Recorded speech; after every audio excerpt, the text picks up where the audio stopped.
नमस्कार साथियों, PCS Ganga online channel में आप सभी मित्रों का स्वागत है। साथियों, आज हम लोग कक्षा 7 की एनसीईआरटी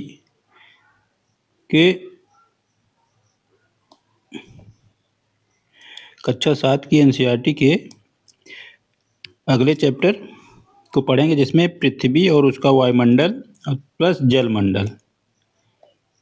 ठीक, इन दोनों चैप्टर को देखेंगे। साथियों, आप लोगों से निवेदन है कि चैनल को प्लीज़ सब्सक्राइब कर लें। पीसीएस 2026 का नोटिफिकेशन भी आ गया है। ठीक, आप लोग जल्दी से जल्दी पूरा नोटिफिकेशन पढ़ें अच्छे से।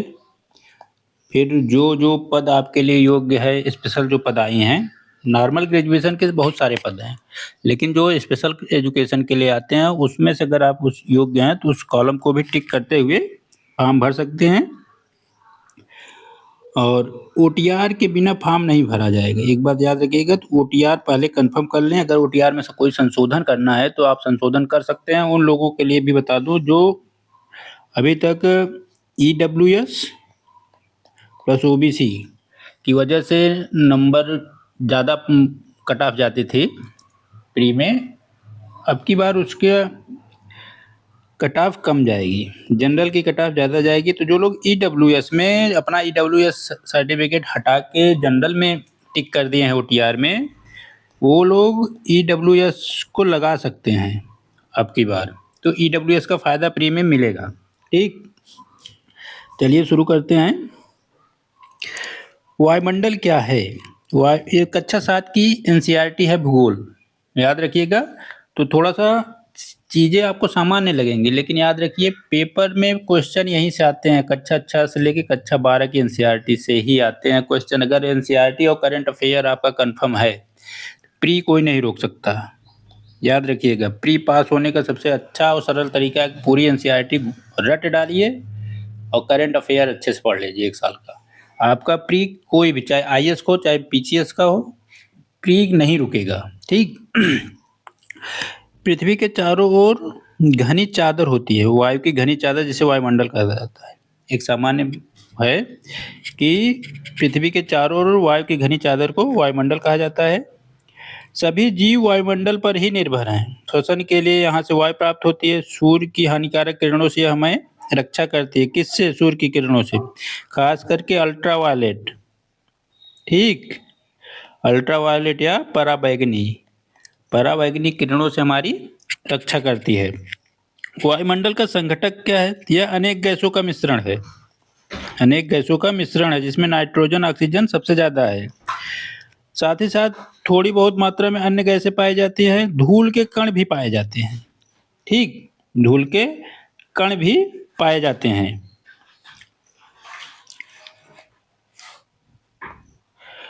नाइट्रोजन सबसे ज्यादा है 78%। अगर कभी मिलान करने के लिए दे दे या क्रम से पूछ ले तो याद रखिए कि सबसे ज्यादा नाइट्रोजन है, फिर ऑक्सीजन 21%।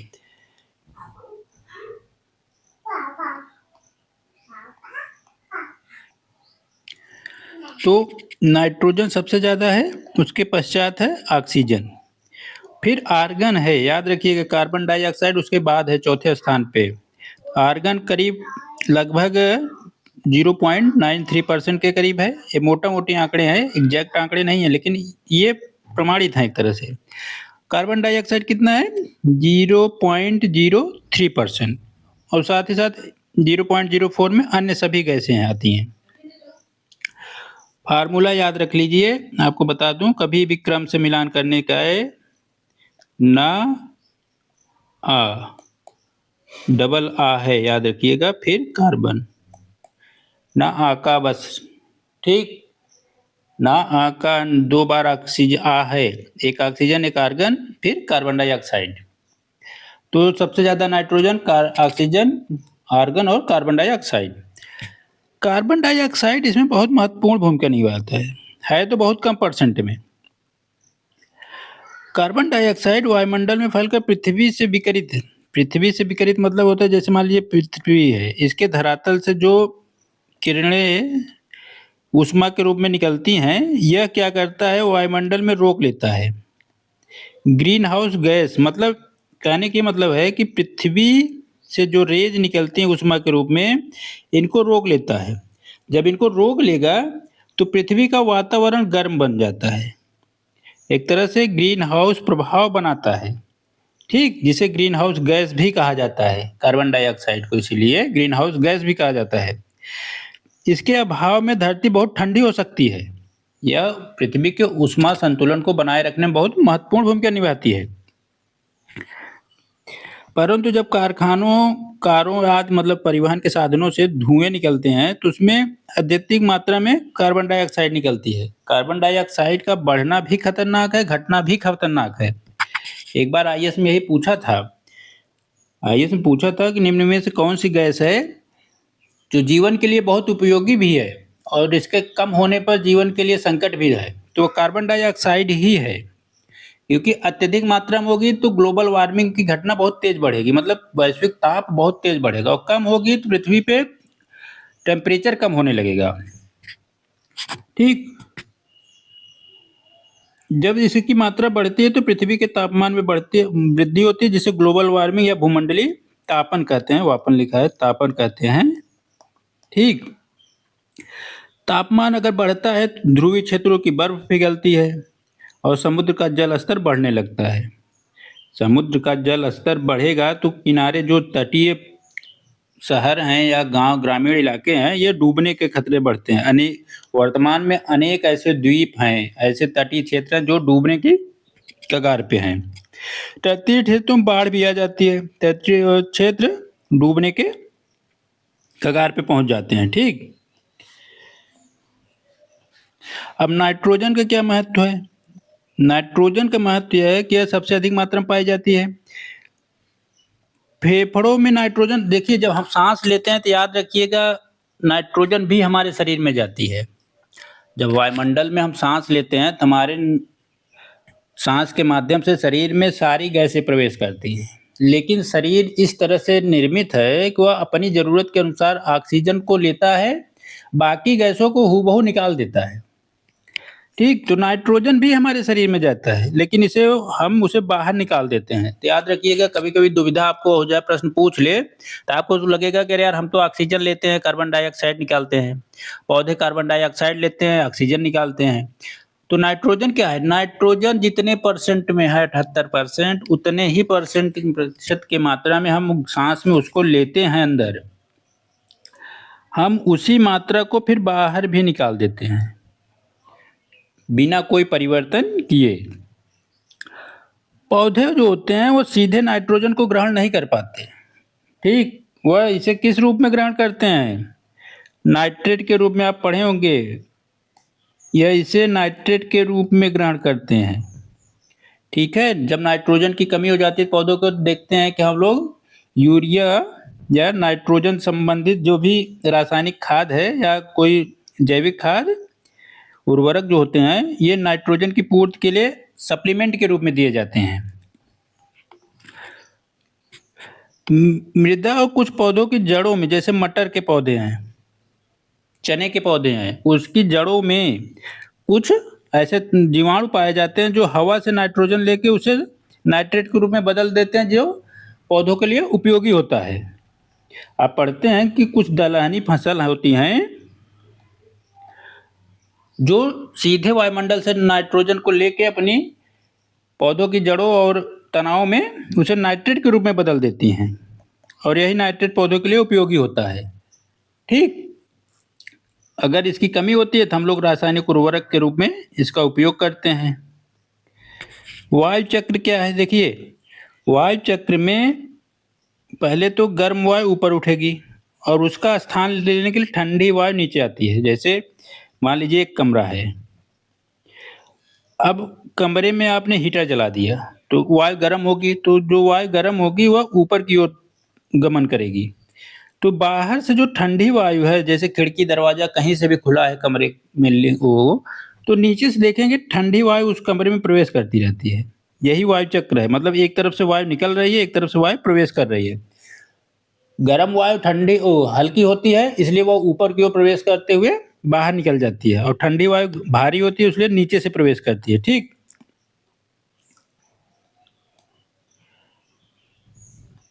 ऑक्सीजन चक्र क्या है? ऑक्सीजन और कार्बन चक्र। वायुमंडल में ऑक्सीजन प्रचुर मात्रा में पाई जाने वाली दूसरी गैस है। यह मनुष्य और पशुओं के श्वसन के लिए आवश्यक है। देखिए, जो भी जीव हैं, मानव के साथ साथ पशु पक्षी सभी ऑक्सीजन श्वसन के रूप में लेते हैं और कार्बन डाइऑक्साइड निकालते हैं। बढ़ी हुई मात्रा में ऑक्सीजन कम कम कर देते हैं और बढ़ा देते हैं।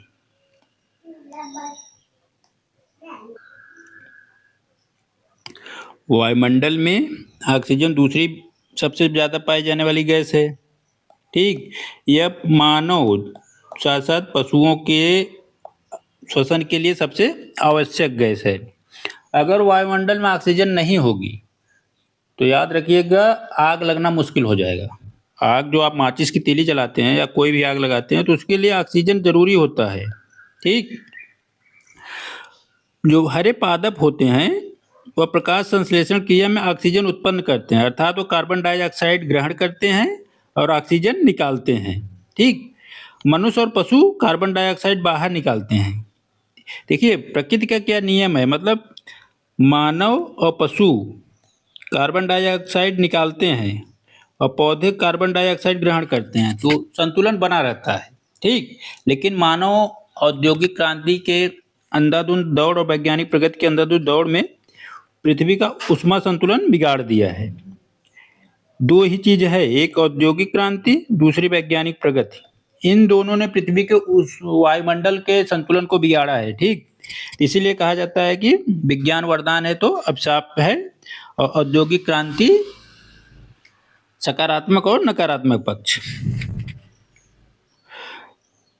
पादपों द्वारा कार्बन डाइऑक्साइड की मात्रा मनुष्य और पशुओं के द्वारा छोड़ी गई CO2 की मात्रा के लगभग बराबर होती है। ये प्रकृति का संतुलन है, याद रखिएगा। आज तो गड़बड़ कर दिए, असंतुलन की स्थिति है, परंतु कोयला खनिज तेल के जलने से यह संतुलन बिगड़ रहा है। प्रतिवर्ष करोड़ों टन कार्बन डाइऑक्साइड वायुमंडल में बढ़ रही है, जिससे पृथ्वी का मौसम और जलवायु प्रभावित हो रहा है। इस वर्ष अभी आप देख रहे हैं कि अल नीनो का प्रभाव कितना खतरनाक है, कभी भी सही से बारिश नहीं हो रही है।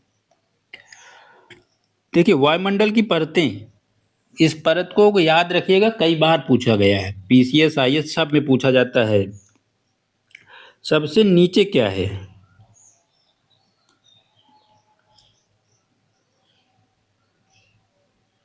आप सबसे नीचे देखेंगे, सबसे नीचे होता है क्षोभ मंडल। ये है आपकी पृथ्वी,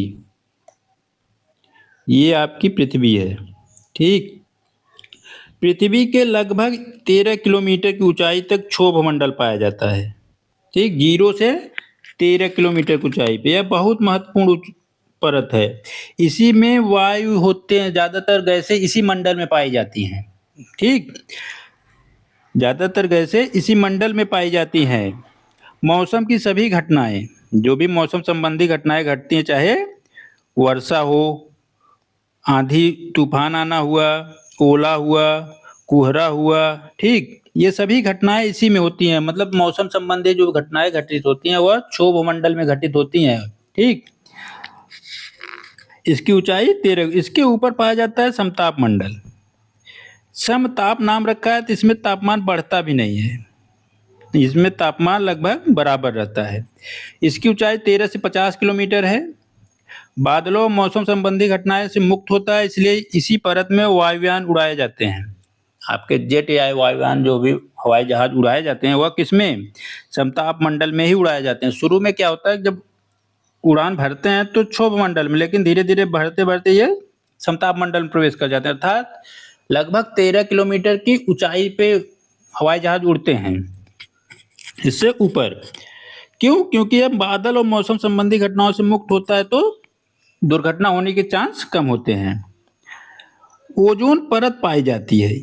समताप मंडल की दो मुख्य विशेषताएं हैं। एक तो पहली बात, ओजोन परत पाई जाती है इसमें। दूसरी यह कि इसमें वायुयान या परिवहन जो हवाई जहाज है उनके उड़ने के लिए आदर्श अनुकूल वातावरण मिलता है।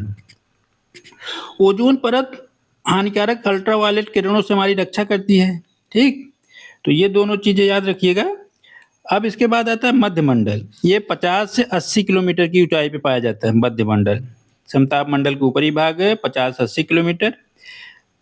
अंतरिक्ष जो उल्का पिंड कभी-कभी आप गिरते हुए देखते हैं, अंतरिक्ष से उल्का पिंड गिरते हैं पृथ्वी की तरफ, वह मध्य मंडल में ही आकर जल जाते हैं, ठीक? जब वह मध्य मंडल में प्रवेश करते हैं तो वह आग लग जाती है अर्थात जल जाते हैं, वहीं नष्ट हो जाते हैं, तो वह पृथ्वी पे नहीं गिरते। तो याद रखिएगा मध्य मंडल ही उल्का पिंडों को नष्ट करने वाला मंडल है, जहाँ ये नष्ट हो जाते हैं और पृथ्वी पर नहीं गिरते, जिससे पृथ्वी पे कोई हानिकारक क्रिया नहीं होती।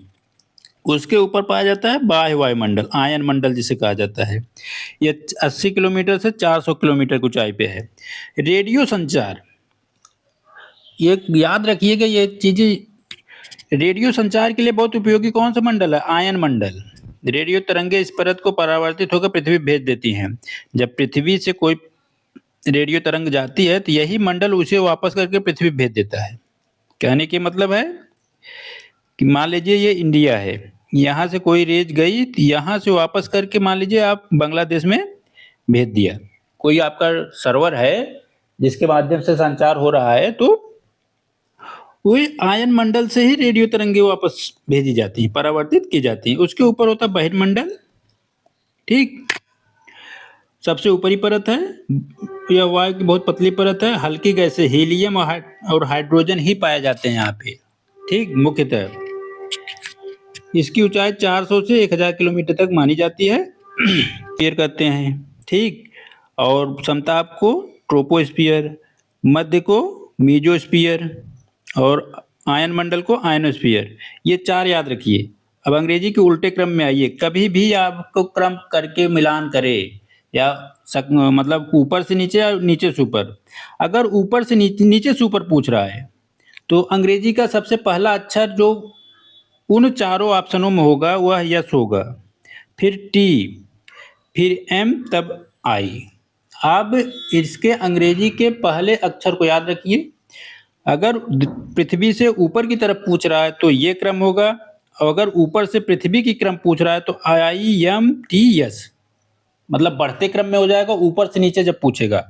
और जब नीचे से ऊपर पूछेगा तो घटते क्रम में अल्फाबेट का होगा, यस टी।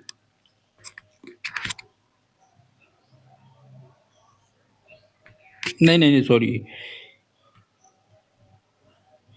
ये गलत हो रहा है।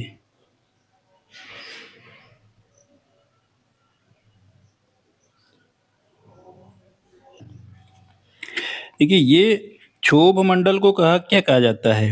ट्रोपोस्फियर, ठीक? क्षोभ मंडल को कहा जाता है ट्रोपोस्फियर, समताप मंडल को कहा जाता है स्ट्रेटोस्फियर, मध्य मंडल को कहा जाता है मीजोस्फियर और आयन मंडल को आयनोस्फियर और बहिर्मंडल को एक्सोस्फियर। अब देखिए अंग्रेजी के अक्षरों को अल्फाबेट याद रखिए। जब कभी ऊपर से नीचे पृथ्वी की तरफ क्रम पूछे तो ई आई एम एस टी, मतलब बढ़ते क्रम में अल्फाबेट को क्रम से आप लगाएंगे जब ऊपर से नीचे पूछे। अगर पृथ्वी से वायुमंडल की तरफ पूछे तो आप अंग्रेजी के उल्टे क्रम में जाएंगे, टी एस एम आई ई। कभी भी मिलान करने के लिए पूछे तो एक क्रम याद रखिएगा कि आपको जब जनरली पृथ्वी से वायुमंडल की तरफ पूछता है तो अंग्रेजी का उल्टा अक्षर आएगा, अल्फाबेट का उल्टा, टी एस एम आई ई।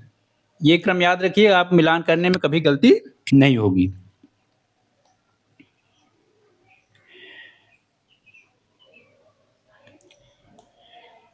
पृथ्वी की सबसे अधिक गैस नाइट्रोजन पाई जाती है, दूसरी ऑक्सीजन है। ओजोन मंडल, समताप मंडल पाया जाता है। उल्का पिंड कहाँ जल जाते हैं? मध्य मंडल में, ठीक? मीजोस्फीयर में।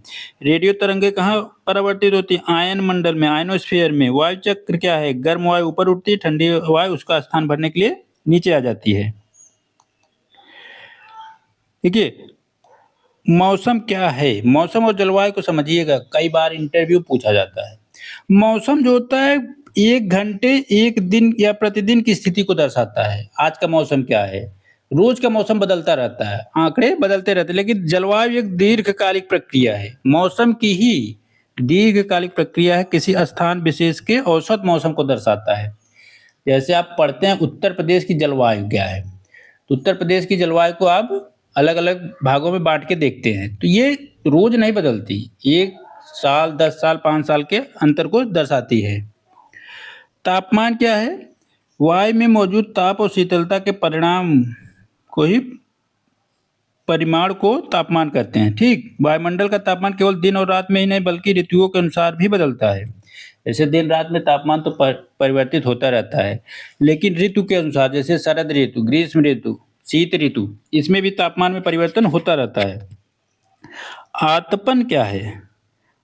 तापमान के वितरण को प्रभावित करता है सूर्य से आने वाली वह ऊर्जा जो पृथ्वी को रोक लेती है। जिसे पृथ्वी रोक लेती है उसे आतपन कहते हैं। तापमान को मापने की इकाई डिग्री सेल्सियस है। इसका आविष्कार याद रखिएगा, आपके वनडे एग्जाम में कभी पूछा जा सकता है। ट्रिपल एससी के एग्जाम में एंडर्स सेल्सियस नाम था।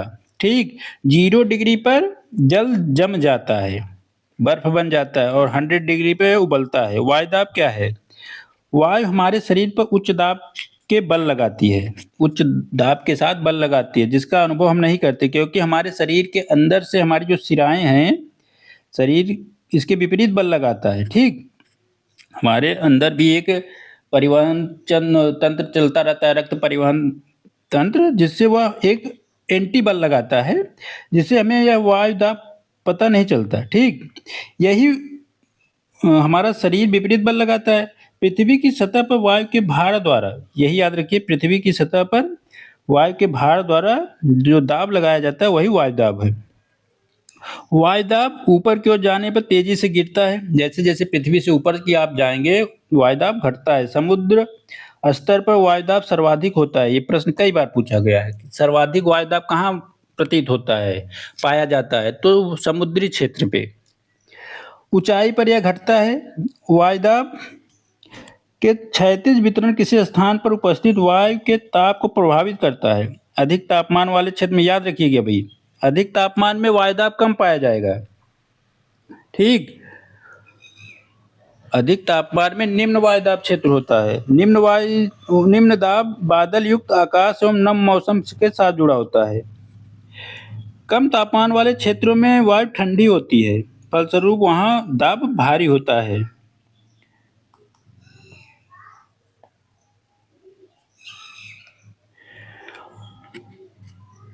उच्च दाब के कारण स्पष्ट और स्वच्छ आकाश होते हैं।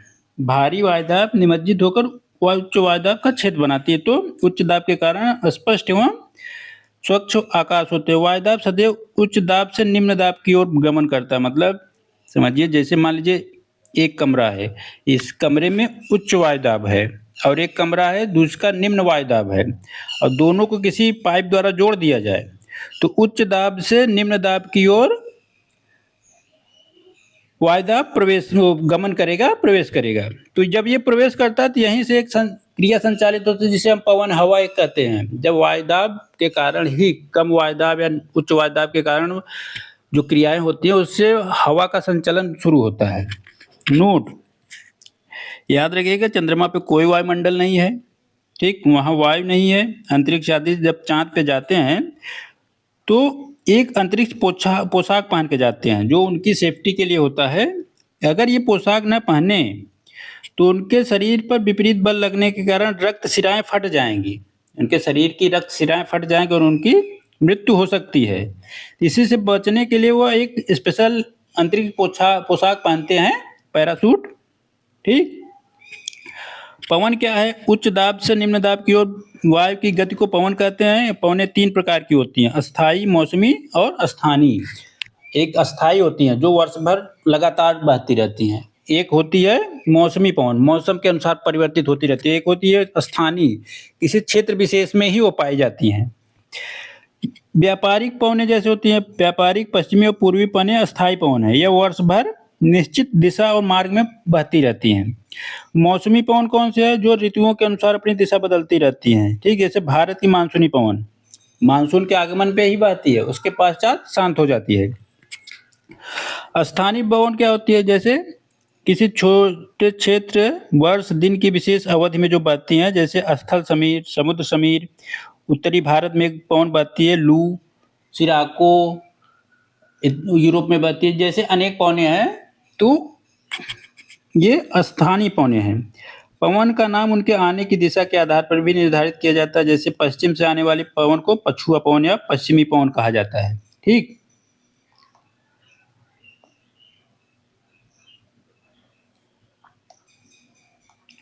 आर्द्रता क्या है? देखिए, जब जल पृथ्वी तथा विभिन्न जलाशय से वाष्पित होता है तो वह जलवाष्प बन जाता है। वायु के किसी भी समय जलवाष्प की मात्रा को आर्द्रता कहते हैं। वायु के किसी भी समय विशेष में जलवाष्प की जो मात्रा संघनित होती है उसे आर्द्रता कहते हैं। जब जलवाष्प ऊपर उठता है तो ठंडा होना शुरू हो जाता है, क्योंकि ऊपर का तापमान कम होता रहता है। क्षोभ मंडल में जैसे जैसे नीचे से ऊपर जाते हैं तो तापमान घटता है, तो उसी क्रिया में जलवाष्प ठंडा होता है। जलवाष्प संघनित होकर ठंडा होकर जल की जैसे जैसे ठंडा होगा वैसे वैसे वह आपस में जुड़ता जाता है। अब जुड़ते जुड़ते एक जल की बूंद निर्मित कर लेता है। बादल इन्हीं समूह है। इन्हीं जलवाष्पों और बूंदों का समूह क्या है? बादल।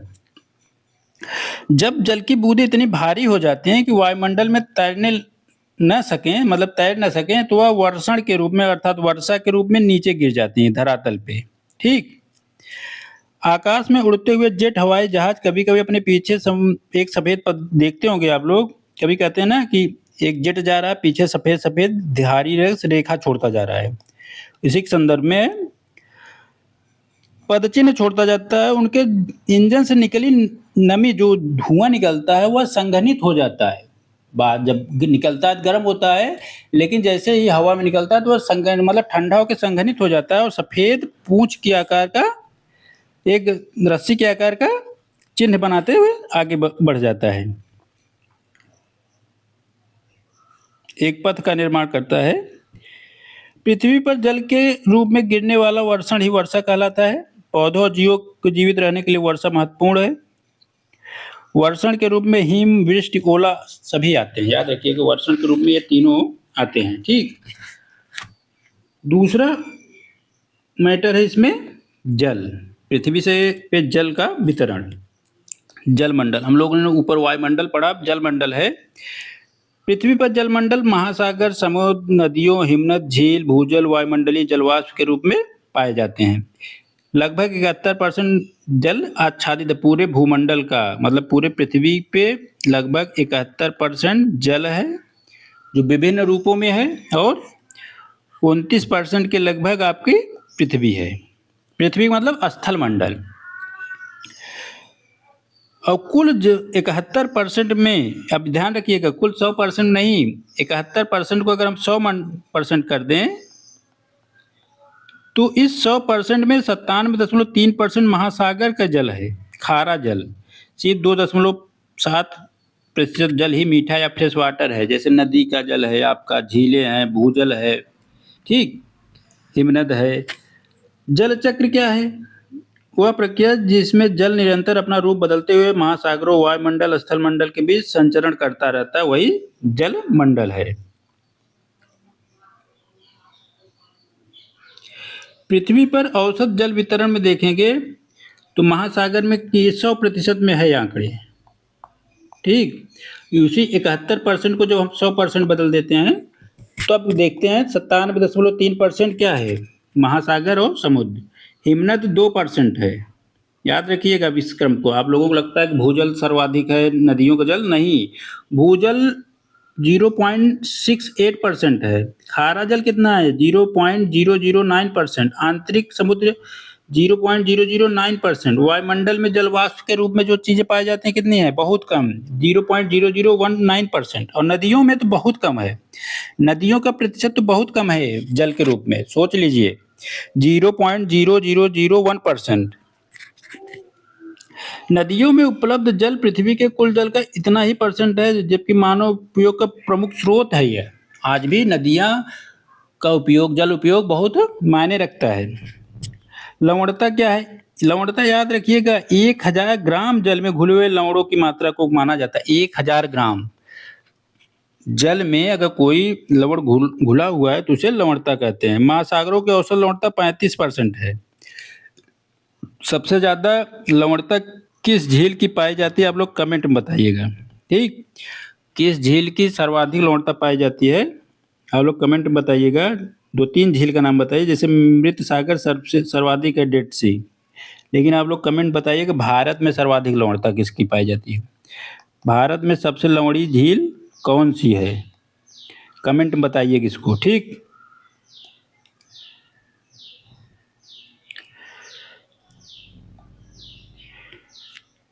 लवणता बढ़ने के कारण क्या है?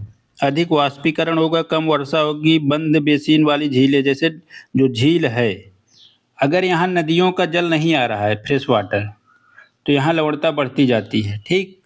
अगर इसमें जल आ रहा है, एक तरफ से जल प्रवाहित हो रहा है, तो इन झीलों में लवणता कम पाई जाती है। नदियों द्वारा लवणता का परिवहन भी होता है। देखिए, जल चक्र में क्या होता है? सूर्य की ऊष्मा है, वाष्पीकरण होगा, महासागर से जल लेंगे, वाष्पीकरण ऊष्मा के कारण जल लिए, वाष्पीकरण ले जाके बारिश के रूप में पृथ्वी पर गिरा दिए, वर्षण के रूप में। संघनन हुआ, फिर अपवाह एवं पुनर्भरण हुआ। जब बारिश हुई तो फिर आके यही जल सागर में मिल जाता है। यहाँ से वाष्पीकरण हुआ, वाष्पीकरण के पश्चात वर्षण हुआ, वाष्पन संघनन के पश्चात फिर धरातल पे वर्षा हुई और वह नदियों के माध्यम से फिर समुद्र में जाके प्रवेश कर गई। यही जल चक्र है। महासागरीय जल की गतियां क्या होती है? तरंगे, ज्वार भाटा, महासागरीय धाराएं। महासागरीय जल की गतियां होती हैं 3: तरंगे, ज्वार भाटा और महासागरीय धाराएं। महासागर की सतह पर जल का लगातार ऊपर नीचे उठना ही गिरना तरंग कहलाता है। जैसे पवन, कारण क्या है उसका? तरंगों की उत्पत्ति का पवन, तूफान, समुद्री भूकंप, ज्वालामुखी विस्फोट। ज्वार भाटा, दिन में 2 बार समुद्री जल ऊपर उठता है और नीचे गिरता है, इसी को ज्वार भाटा कहा जाता है। इसका मुख्य कारण क्या है? चंद्रमा का गुरुत्वाकर्षण, सूर्य का गुरुत्वाकर्षण।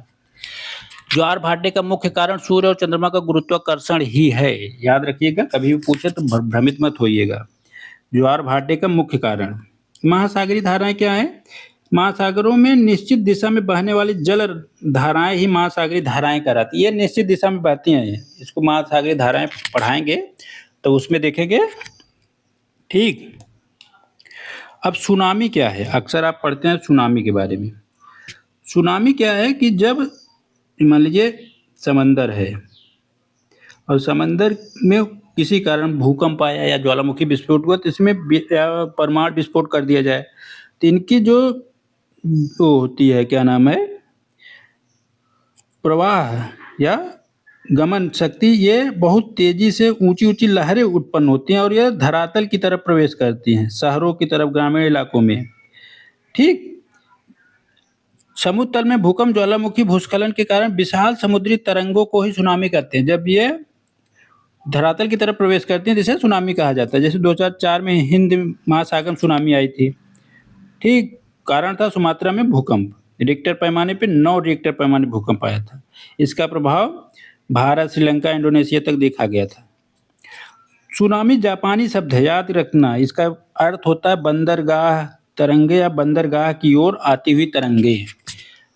सागर से स्थल की तरफ आती हुई तरंगे, बंदरगाह की तरफ आती हुई तरंगे को ही सुनामी कहा जाता है, जापानी शब्द है। महासागरीय धाराएं 2 तरह की होती है, एक गर्म होती है, एक ठंडी, ठीक? एक गर्म होती है, एक ठंडी। जैसे गल्फ स्ट्रीम गर्म है, इसको विस्तार से पढ़ाएंगे, कई जलधाराएं हैं, सबका नाम और उनका वितरण भी मैप में देखेंगे। लैब्राडोर ठंडी है, ठीक? ज्वार भाटा, बृहद ज्वार भाटा कब आता है? जब सूर्य, पृथ्वी और चंद्रमा एक सीधी रेखा में हो। अगर सीधी रेखा में है तो बृहद ज्वार आएगा, और जब इस दिशा में होंगे, सॉरी देखिए, यहाँ देखिए, जैसे मान लीजिए ये आपका सूर्य, ये चंद्रमा, ये इस दिशा में होंगे तो लघु ज्वार आएगा, ठीक?